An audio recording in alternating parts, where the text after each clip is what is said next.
বুদ্ধ স্থাপন করা হয়েছে।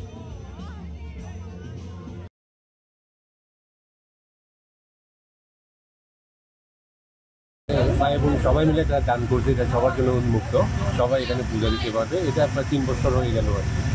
যখন এই গৌতম বুদ্ধ ধ্যানের মধ্যে ছিলেন আর কি, ওই মোসালিন্দা বুদ্ধ বলে এটা, তো ওই লেকের মধ্যে যখন ঝড় তুফান শুরু হয় তখনই ওই ড্রাগনটা এসে গৌতম বুদ্ধকে উদ্ধার করে এইভাবে সেভ করে রাখে, ওটাকে প্রতীক। পুলিশ সবাই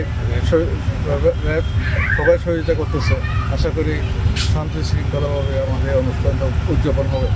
আমাদের 3 মাস যাবৎ যে বর্ষা যাপন করি, সেই বর্ষা মাসের ভিতর ধর্মীয় লেখাপড়া ছোটো ছোটো বাচ্চাদেরকে শিক্ষা দিই এবং মাঝে মাঝে অমাবস্যা পূর্ণিমার তিথিতে যে গায়ক গায়িকাদেরকে ধ্যান ভাবনা শিক্ষা দিয়ে থাকি।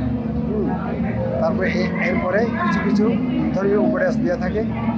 এ কারণে এই 3 মাস যাবৎ যে শিক্ষা যে উপদেশ দিয়েছে তাতে মানে গায়িকা অনেক পুণ্য অর্জন করা হয়েছে, জ্ঞান অর্জন করা হয়েছে। তারপরে 3 মাস পরে যে আমরা বর্ষা যখন শেষ, প্রত্যাশা হলো সবাইকে সংযমী হওয়া আর জগতে সকল প্রাণী যেন সুখে থাকে, এইটাই একমাত্র কামনা। নিরাপত্তা হ্যাঁ ভালোই হচ্ছে। আমরা আমাদের পুলিশ প্রশাসন, জেলা প্রশাসন আর হলো সেনা প্রশাসন, ওনারা খুব ভালো মতোই আমাদেরকে নিরাপত্তা দিচ্ছে। আজকে তো মাত্র শুরু, আজকে তো এমনি ওরা বুদ্ধ পূজা করতে আসবে, আর হলো কালকে থেকে সকাল থেকে শুরু হবে। কালকে দুপুরে বান্তেদের, তারপরে যারা উপাসক উপাসিকা তাদেরকে স্বয়ং খাওয়ানো হবে। তারপরে বিকালে হলো ধর্মদেশনা হবে। তারপরে বিকালে রাত্রে সন্ধ্যা থেকে প্রদীপ পূজা হবে, আর রাত্রের দিকে ফানুস উড়ানো হবে। ফানুসটা উড়ানো হয় আমাদের চুলামণি জাতির উদ্দেশ্যে ফানুসটা উড়ানো হয় আমাদের। বুদ্ধত্ব লাভের সময় মানে বুদ্ধের চুল যেটা ছিল এটা যদি উপরে উঠে, আর উপরে উঠলে মনে করো আমি বুদ্ধত্ব লাভ করতে পারবো, মানে এই আশা পূরণ করার জন্য তখন এই চুল যখন উপরে উঠে তখন বুদ্ধত্ব লাভ করতে পারবে মনে করে এই ফানুসটা উড়ানো হয়েছে আর কি, চুলামণি জাতির উদ্দেশ্যে। বলতে গেলে মানে এই বছরে খুবই কম দেখতেছি আমি। এই খাগড়াছড়ি, রাঙামাটি অনেক রাখাইনরা বসবাস করে, মানে ওখানে পরিস্থিতি একটু খুব ভয়ানক। এই কারণে মনে হয় এখানে মানে আসা হয় নাই, অনেকজন বসবাস করে যায়।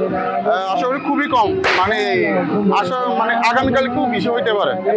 বুদ্ধের কাছে প্রার্থনা হলো মানে আমাদের দেশের পরিস্থিতির জন্য ভালো হোক এবং মানুষ যেন শান্তিতে থাকুক এবং ধর্ম বর্ণ নির্বিশেষে সকলে মিলে যেন শান্তিতে বসবাস করুক, মানে এটাই হলো আমার দাবি আর কি। আমাদের প্রত্যেক বছরে হচ্ছে আমাদের ভান্তে আর যেটা আমরা ভিক্ষুক হচ্ছে 3 মাস বর্ষা পালন করে। 3 মাস পরে হচ্ছে আমাদের যখন গৌতম বুদ্ধ সময় উনি যখন তাবর্তেশন থেকে আসছে মতের, তখন হচ্ছে এই দিনে হচ্ছে আমরা ভগবানকে গৌতম বুদ্ধকে শ্রদ্ধার জন্য এই দিনটা পালন করা হয়। আর ফানুস ওরা ওই তাবর্তেশন যে আমাদের আছে স্বর্গে আছে তাকে পূজার জন্য।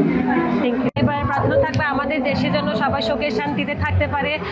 এবার আমরা বুদ্ধের কাছে, ভগবান বুদ্ধের কাছে প্রার্থনা করলাম আমাদের দেশের যে পরিস্থিতি, সেই পরিস্থিতি যেন সুন্দর শান্ত হয়। আমরা সবাই মিলে যেন প্রতিটা ধর্মে প্রতিটা উৎসব খুব সুন্দরভাবে আনন্দের সাথে শৃঙ্খলতার সাথে পালন করতে পারি।